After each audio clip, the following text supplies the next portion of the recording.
بسم اللہ الرحمن الرحیم۔ اقوال حضرت سخی پیر مدد اللہ العالی۔ نمبر 1، حفظ مراتب اور نسبتوں کا خیال رکھنے والا ہی منصف ہے۔ نمبر 2، قرآن حکیم کی شان و شوکت کو پہچانو۔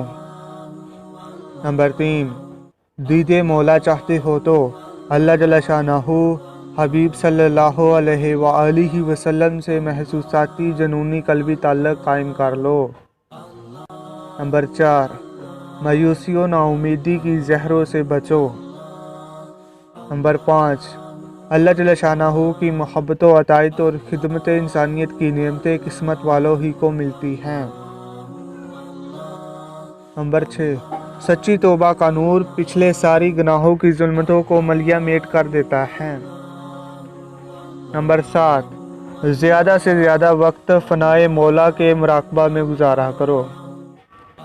نمبر 8، بچو، دجالی میڈیا انسانیت کو نفس پرست بنانے پر لگا ہوا ہے۔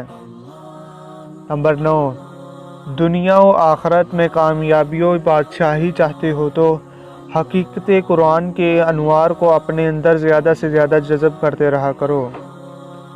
نمبر 10، اللہ جل شانہ کی تقسیم پر راضی رہنا اور ساری خلق سے نکل کر تا ابد ذات مولا میں محو و مست رہنا انسان کا کمال ہے۔